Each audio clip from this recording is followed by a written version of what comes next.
Hey everyone, welcome to the Marketing Drip, where we drip tips to scale your business digitally. It's Abby here, and the topic today is specifically for businesses out there that are concerned about cyber attackers, hackers, and really just keeping your business safe through IT. I know this can be scary, this topic, and that's why I sat down with Chris Beadle. He's a technology consultant at Advantage Technologies, and Chris has worked in the dental tech and IT industry for nearly 30 years. So he's got us covered between years with Patterson and Benco, along with the 3 years that he served in the US Navy as an avionics technician. There is rarely a system or a network that Chris hasn't seen, nor an IT related problem he doesn't have the resources to address. So let's go ahead and make this less scary and begin today's drip provided by Digital Resource, a full service digital marketing agency that is your resource for everything digital. Hey, Chris, thank you so much for joining us today and dripping some knowledge. We are so excited to have you. Except you always tend to scare me, Chris. Whenever I talk to you, you're always bringing reality in. You go straight to it, don't you? I do. Not to deter anybody from this episode, but this is it's always so knowledgeable. It's I tend to be a happy, upbeat person. And when I'm talking to you, I'm like, oh my gosh, no. And the reason is because obviously you're gonna be talking about IT and your experience and really avoiding cybersecurity breaches. So what does a cybersecurity breach actually look like, Chris? And let the scaring begin. Well, here's the thing I want to bring to knowledge first Yeah. is it's preventable. It can be scary, but if you take the steps to protect and secure, all of this is preventable. Yeah. But to talk about what a cyber breach looks like today, it can be in a lot of different ways. Cyber breaches happen through your email, through you may be looking at your computer one day and programs show up on your computer, your phone that weren't there before. They just show up. Maybe it's your computer slows down dramatically from one day to the next. Losing control. Everybody at least one time in their life has had their mouse just start moving without them. Yeah. You know, we've all seen it. Those are all the different those are a lot of the different ways. Going onto a website and your password has changed, but you didn't change it. Mm. Those are all cybersecurity breaches. But then there's the scary one, which is ransomware. Falls into this as well. And it comes in a lot of different ways, but generally it's coming in through email or a website. So there's not just one way. And it generally looks a little different, but just being aware of what the change is. Being aware of what the change is. I like that. It's controlling your team. It's, making sure that people understand is what you've always talked to me about through this. It's just like making sure that everybody's aware of the risks that are at hand, right? So that being said, what are the most vulnerable entry points for a cyber attacker to enter into your network or to get access to any of this? First and foremost is your people. Mm-hmm. It's training. Keep your staff trained, keep your people trained. But a couple of the key points that we emphasize and we actually take care of for you is a firewall. Keeping an up-to-date, proper sized firewall. The days of going down to Walmart and Office Max and Staples and buying a firewall doesn't work in your business anymore. You need something that's updatable, something that could be programmed. Antivirus. I can't tell you how many times I walk into an office and there's no antivirus on anything. Mm. That is the initial staple. You've got to be protected. Make sure you've got an up-to-date antivirus. And in today's world, there's anti-ransomware and anti-malware. So if you look at it in short, it's not a lot of equipment, but it's training, making sure people is your biggest opening. Mm-hmm. Knowing what emails to open, knowing what programs to run, things like that. So it's all about training. Making sure your team's aware of what's going on, what could be susceptible to them at that point. And then also having the softwares in place. That's crazy. It did. You used to go to Office Depot and like be able to buy. I mean, I think of like my Sims games and like you would buy everything Yes. there.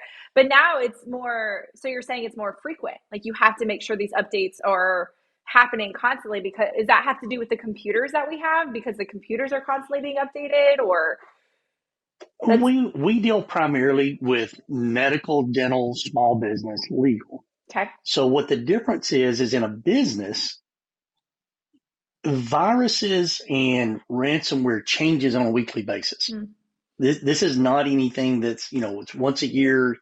You only hear about the latest and greatest that does the most damage. The ones you don't hear about is the small single dental office over in small town Tennessee mm-hmm.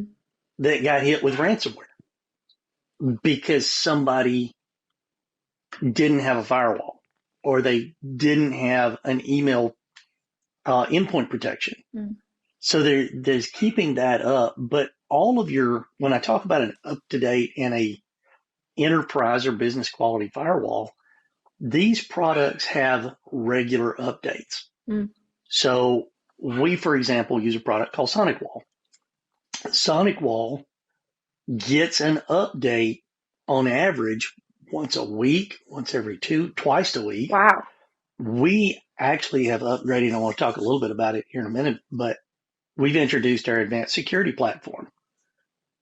Well, in advanced security, what we're doing for offices is we no longer have to wait until once a week to get those security updates. As an office in Mumbai gets attacked with a new virus, SonicWall is notified. SonicWall, Microsoft, they get notified of that virus and they write an inoculation. Wow. Well, on our networking platform, it's immediately sent out to our SonicWalls and updated. Oh my gosh. So before now, you had to wait until SonicWall sent that out in a big batch. Your IT guy had to get in and remote in, and many times they don't do that. For example, if you're not with a managed service provider, somebody you pay a subscription to do the work, your break fix guy, your guy that comes in to fix your computers when they're broken, he's not doing these updates. So you're exposed from the time you buy your firewall until somebody comes in and changes it. But under our advanced security platform, it's updated all the time throughout the day, Mm. both for our SonicWall and our antivirus, anti-malware, anti-ransomware products. So Oh you my gosh. get that more, making sure you keep that level of security up. Now, is everybody going to use us in a managed service provider? No, they're not. But making sure that those things are done is paramount. And why is that? Like, what is the holdback? Is it money typically? Like they want to say, like why is it complicated for them to Yes. get So started? Yeah. a lot of times it's understanding first. Mm, They don't fully understand the role that security plays in their businesses. Well, in medical and dental, we have to meet HIPAA, Health mm. Insurance Portability Act and Accountability. So, our Health Insurance Portability Accountability Act. So you have to meet all of these rules. Well, these are pieces of that rule that they either don't understand or don't feel they want to invest money in. But what they forget many times is that under HIPAA, high tech, and PCI, if they have a breach, they could be looking at very stiff fines, Right. not to mention the equipment that's damaged, the amount of time it takes to remediate those compromises. So it's almost like a little bit of medicine prevents the results.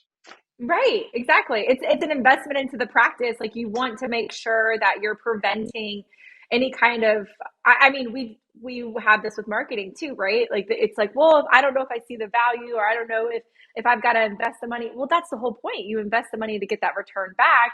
And as far as making sure that your office is secure, you're avoiding a bunch of fines that could come down, but also experience, right? Like as a patient, if if I found out that you weren't keeping my records, my healthcare records secure, and that somebody could tap in, that's a lot of information that patients are providing the offices. So to make sure that that is managed and that that is handled with care. To your very point, it's just like your actual healthcare, right? You're taking care of them in a different way, but that is their information. Yeah, to Yes. be secure. Well, and you look at some of these breaches that happen in these offices, we're talking hundreds of thousands of dollars in fines, Mm. equipment, what has to be done to remediate. But that's not even the most costly part. Is many times when you have a serious breach, you're down for days, if not weeks. Oh my gosh. So to close your doors for a week because somebody opened the wrong email or didn't have the training to know what to look for. Again, scary, but like you said, preventable. So it's like, take this It's as you completely will. preventable. Right, right. Oh my gosh.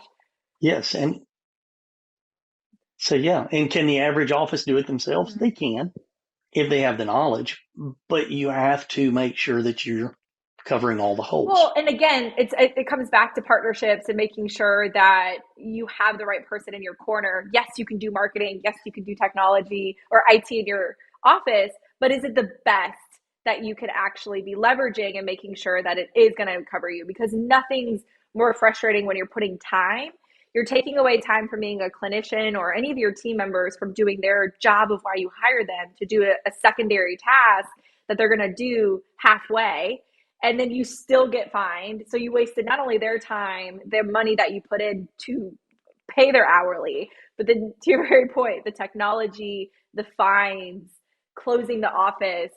Just if you're gonna do it right, right? Like just like Yeah. it's your Well, in a lot of livelihood. people, there's some changes that happened to the legislation a couple of years ago. There's the Safe Harbor Act that was enacted Mm-hmm. 2020 that basically Safe Harbor says that if you're using industry best practices, your fines and fees can be Mm, reduced. If you're doing everything that you can do to block it, they're going to take that into account if yeah. something happens. And then, but the other thing that happened is under HIPAA, they changed HIPAA a little bit where it used to be if you were doing reasonable measures to now it reads that you must be doing industry best Mm, practices. interesting. Okay, so they're kind of getting a little bit more strict So about it too, to for a regular. they're getting a little bit Yeah. more strict. And with COVID Mm-hmm. shutdown, it became a little bit more of a problem because we had more and more bad actors that had more and more Right. free time. And everything's going digital. You had a lot of practices that were still doing paper files and, limited as far as making sure there are breaches, but now everything is digital. I mean, even online scheduling is becoming more and more prominent. Online forms are more prominent. So, making that it's a Yes. lot, everything is done online, and it's only continuing to ramp up. As people become more and more comfortable, there's no longer the conversation of, oh, I don't get doing a Zoom call, right? Like now everybody knows. Thanks to COVID, it pushed everybody to be digital. So security in that factor. it's Teams, Zoom. Everybody is doing the virtual Yep. meetings now. They understand it, but you're going to your medical Mm-hmm. offices and they're handing you a tablet to fill out your information, or you're doing Yep. it on your phone. So, are there still a few paper offices out there?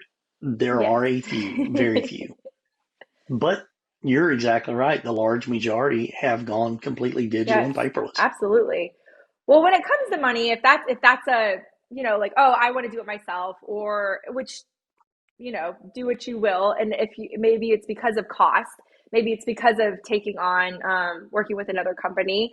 What do you think, or how can business owners actually save money with office technology to kind of give them more insight of this is a great option for them? When we talk about saving money, it's if you do it right the Mm, first time, you're going to save money over the long run. I had a friend of mine years ago. We talk about ADEC versus some of the smaller, older yeah. pieces of equipment. And he had a running joke that was pay me now or pay me later. You can invest in that good top quality equipment up Hmm. front and it's going to last longer. Or you can go cheaper and pay more every year. And it applies more to IT than a lot of people realize. If you're buying a good quality computer, you can easily see 5, 6, 7 years out of a good Yeah. quality computer. Whereas we see the lower cost computers don't last as long. Right. Um, One thing that I always try to emphasize in cost and value is a better way I try to explain it. And I'm going to get a little techniquey a Yeah, little do bit. it. You'll see software. So when you're designing an office or you're designing a network, we'll talk dental industry, we have to build the network around the highest requirements. For example, extraoral imaging, 3D x-rays have made it into dental. Those have the highest technical requirements of anything in the office. So if I build the network to that, the whole network's going to work. But when you look at the manufacturer specifications, they'll have two sets of specs. You'll have minimum requirements and recommended requirements. If you build it to minimum, will it work? It'll work. It's going to be slow. It's not going to last that long. Right. So you're going to have to replace it more often. Whereas if you go to the recommended or slightly above the recommended specifications, you'll get longer life.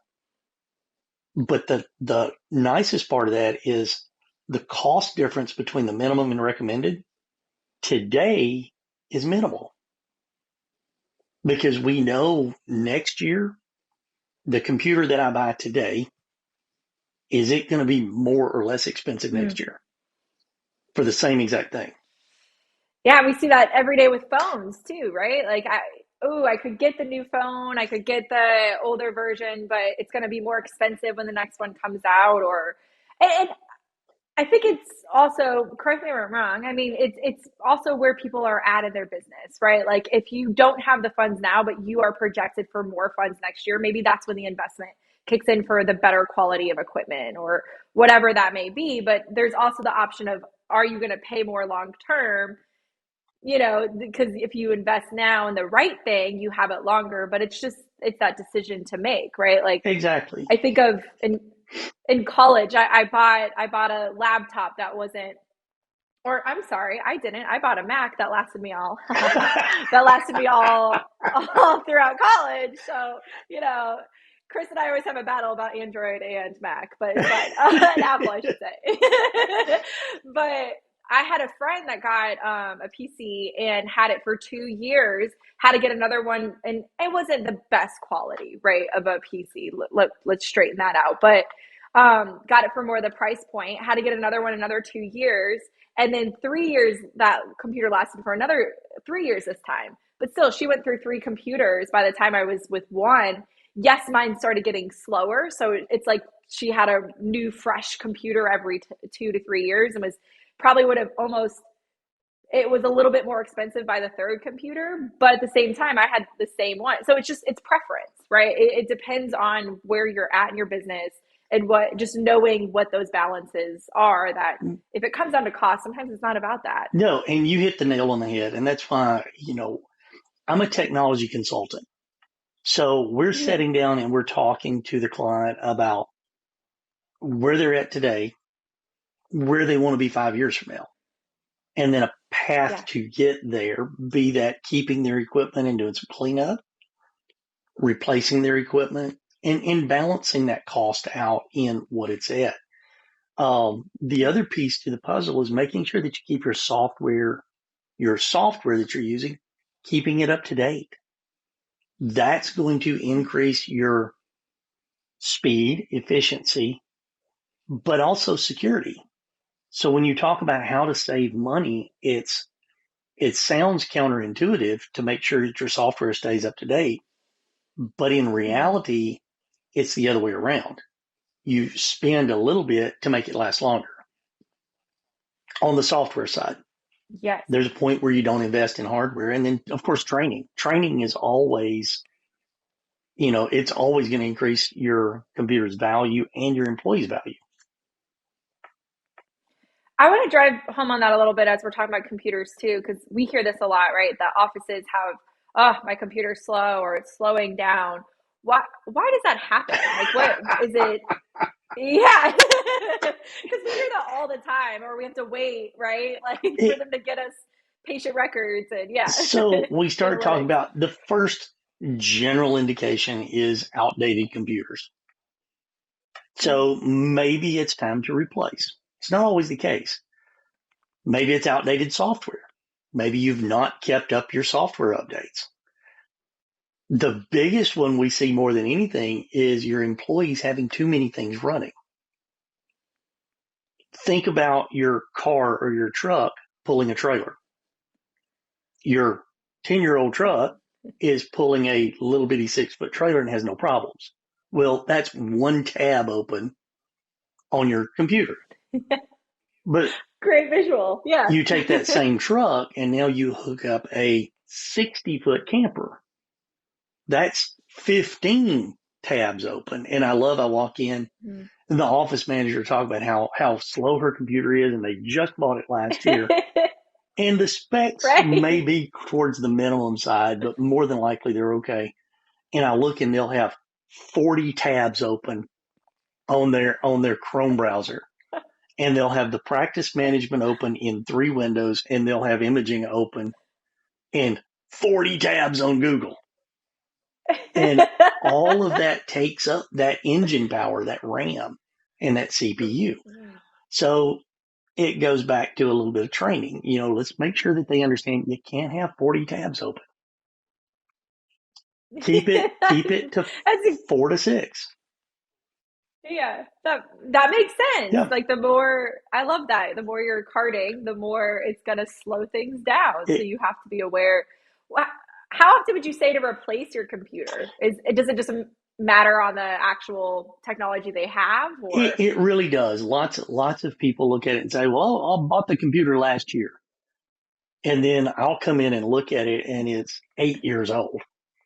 So they bought it? But right, that makes exactly. sense. So in the explanation I give them is as a business, the IRS will allow them, I think it's 36 months to depreciate that computer. Most of them write them off in Mm. the first year. A good computer company will tell you you can get 4 to 5 years out of them. Why do we know this? Dell will warranty them many times for 4 to 5 years. So pretty Oh, good bet that interesting. you can get 4 to 5 years out of them. Yeah. If you've not replaced them in 5 years, start budgeting to replace. We have statistical data. We service 10 states, a little over 800 clients. And sorry, my dogs are in the background. Uh, That's okay. That's what we love about but it. so we have statistical data that once a computer gets to about that 4 to 5 year mark, we start to see tickets or calls increase on those computers. Doesn't mean you have to Mhm. replace them then, but your cost of use is going to start going up at that point. So the 3 Makes things that sense. I tell people to look for is age, it's time to replace. B, you've gone to somebody else's businesses and theirs is just flying, works better. So now you want something faster. And then the third one is breakage. It just quits working. So can they last 7 to 8 years? I see them all the time that are working 7 to 8 years. I also see them not working efficiently. Mm.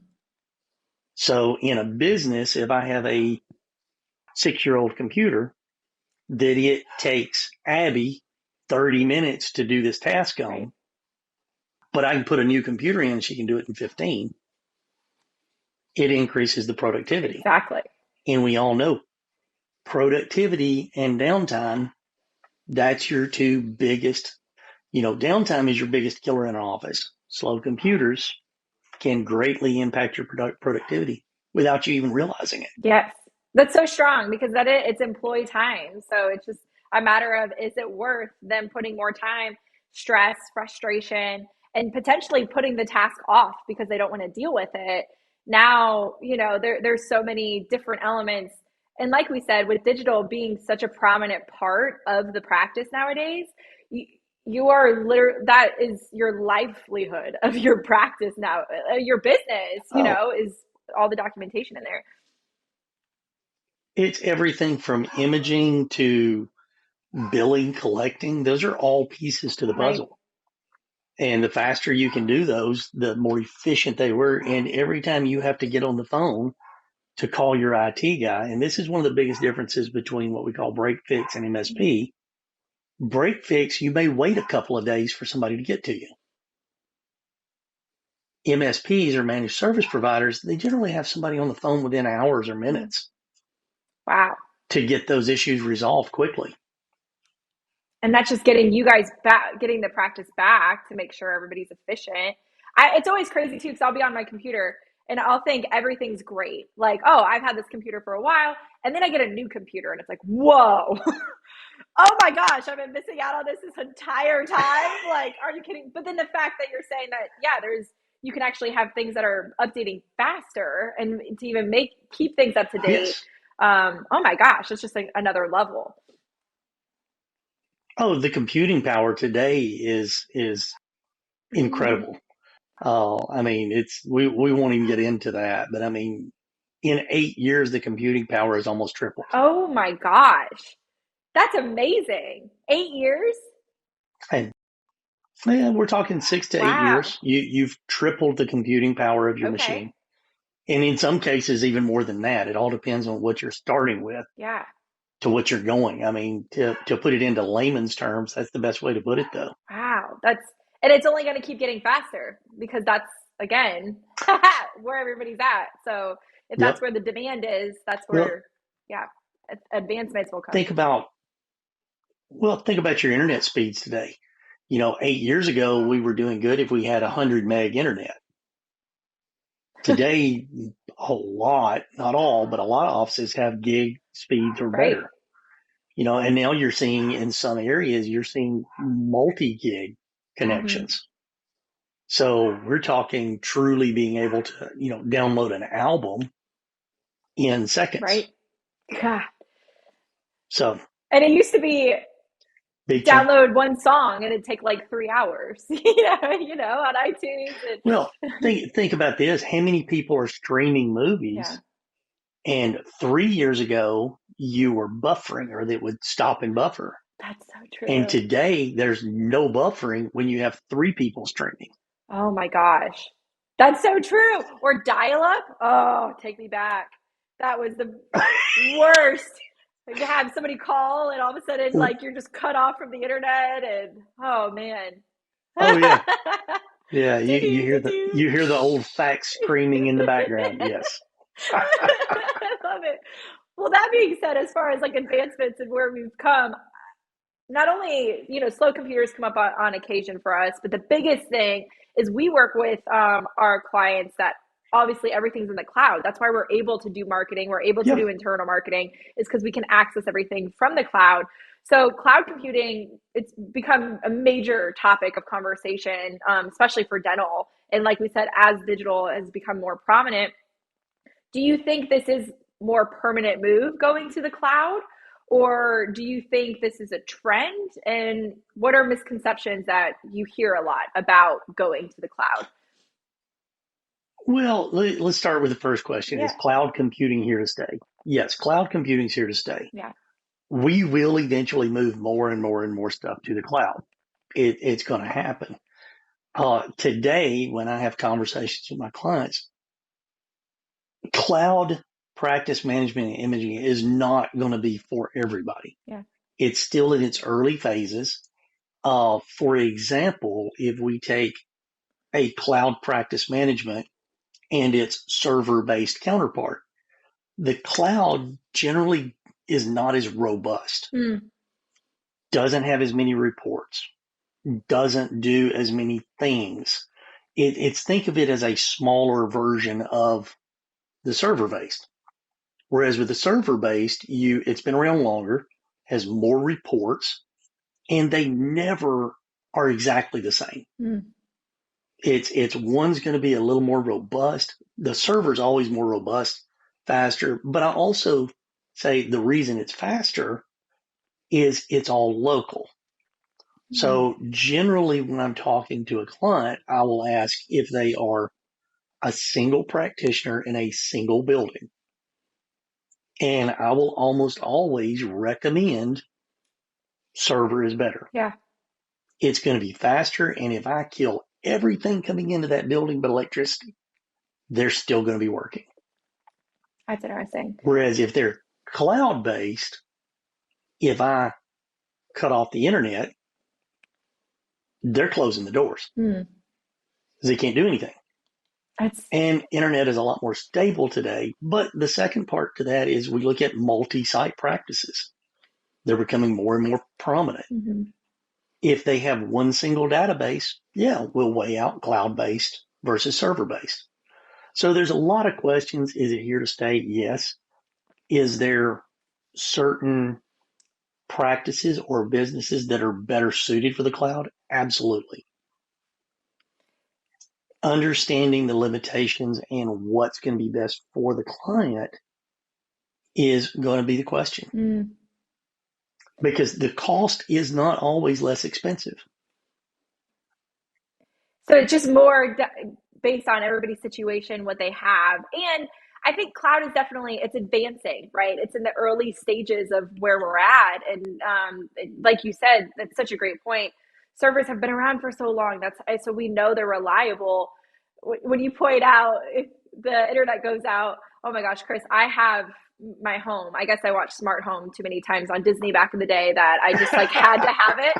And we literally last year in Tennessee, Nashville, when we had the bad storms, the tornadoes, was that 2 years ago? Gosh, time flies. Yeah. Yeah, that was 2 years ago. I was not only without power, but like because everything is connected to my internet. So even when we got power back, my internet was still down. I didn't have my lights. I didn't have my TV, my music, like everything is connected through, which is insane. So You, I think you, of that situation and think, oh my gosh, if that was my business, I would be like, oh, you know, well, and that's where you think about, proper prevention, mm, battery backups in your home on key pieces of equipment. And today we've got smart homes with smart thermostats and smart lights. Well, power goes out yeah, or your internet goes down and your thermostat don't work anymore. yeah, that's me too. My thermostat, my security, not Yep. to put that out there, but Well, it's like I said, it's all about when we talk about this, I try and yes, I used to scare people half to death. And the key is I feel training, but it's all preventable. yeah. It's all preventable. Can I guarantee it won't happen? No, can't guarantee it, but I can move you from the 30th percentile to the 0.1 percentile, which is pretty close to guaranteeing that it won't happen. Right. It's more So about peace of mind more than anything, right? It might be it really scary. is.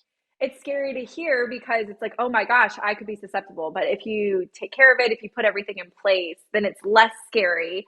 And you're at least putting everything into place to protect your business, your livelihood, and your patients, of course.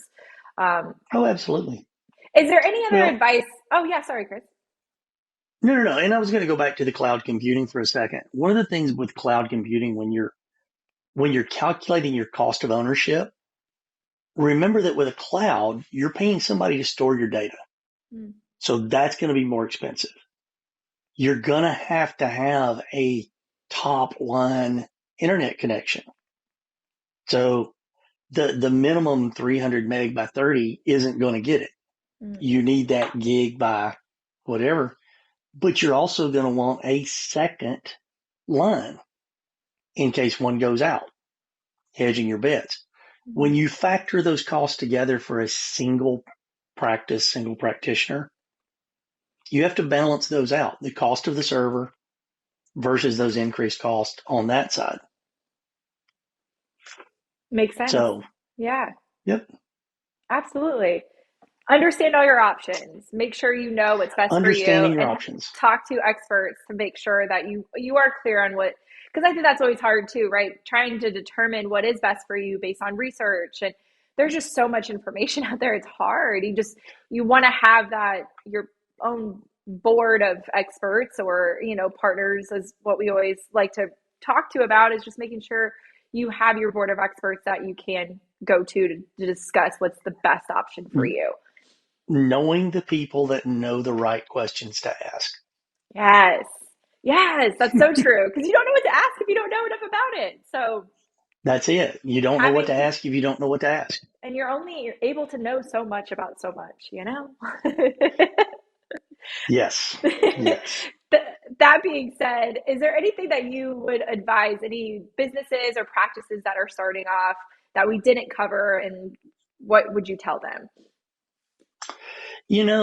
It's all about that basic intranet structure, how you're built out from the get go. If you're building a new office, number one, know that it can be anywhere from a 4 month to a year project, Mm, but plan for everything going in, equip only what you need out of the gate, but know that your technology, your infrastructure, you're on a 5 to 7 year plan. So you know that every 5 to 7 years, you're going to be replacing that equipment. mm, Your computers, monitors, not so much today. TVs are a big part of the offices. They're getting higher and higher resolution. And I joke with offices because a lot of times we're putting 50-inch TVs in the operatories for patient education, for showing them their x-rays. yeah. Those 50s used to be $700-800 a piece. Now you can buy 4K, very high resolutions, for under $400 a piece. Wow. So, but That's amazing. prepare a plan, execute the plan, and make sure that you're working with the experts. Getting the people in that's going to let you know what's going to work where, how it's going to work, and then they'll help you calculate the cost Mm, and knowing what that cost of ownership is. But it's more about so in dental and medical, you're spending a lot of money on certain pieces of equipment. mhm. Working with people like myself, we know that those pieces of equipment, we know how you're going to utilize them, making sure you have the infrastructure to utilize them. Yeah. You don't want to be in over your head. Just make sure to consult people, prepare, and yeah, cover your bases. Absolutely. And I'll give a little example. I went on an office earlier last week, and she's looking at a piece of equipment, very large, very expensive cone beam tomography, and asked me to come look at her network. When I got in the door, it was an older practice, been around for a long time. Had she purchased that piece of equipment without talking to somebody like myself, it wouldn't have worked. Oh, The wiring was too old. She, the office is going to have to be completely rewired just to utilize this one piece of equipment. mm, And if you're going to spend that much for a piece of equipment, you want to be able to utilize it and maximize it. In the case of 3D X-ray, you want to be able to pull it up in more than one location. You want to see it in the operatories where you can show a patient. You put in the big screen so you can show them that 3D X-ray and get that wow factor. And that is what helps you pay for that 3D technology. So being able to utilize it, incorporate it into your practice, that's what we're here to help with, and getting it right the first time yeah. and meeting their needs, not just meeting my needs, but meeting their needs. Yeah, absolutely. Oh my gosh, it's such a great point. Like you could have all the intentions in the world to advance your practice and make sure that it's better. And then maybe you're actual property isn't going to sustain it, or maybe it doesn't actually make sense when it comes to movement or where your team is or how the build out is, and making sure all of those elements, because you live and breathe it every day, you get that. You understand, like, oh, I got to have my checks and balances of, is this going to work? Not only do you purchase it, but now you're excited, you want to utilize it, and now you find out you can't. Oh my gosh, gut check. Well, it's had you rather find out that it's not going to work or find out that you've got to invest a lot more money to make it work. Right, But right. you Like you think know you're that, just yeah, you know it before you reach that commitment. 100%. Yeah. Not saying don't do Understanding it. everything.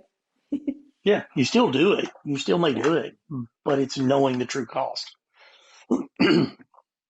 Makes total sense. Well, Chris, thank you so much for talking with me today. And thanks everybody for tuning in.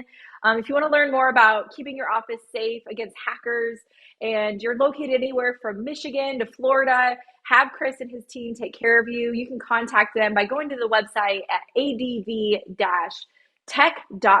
or call him at 615-587-8224. Chris, you're the best. Thank you so much for letting me pick your brain. I appreciate you.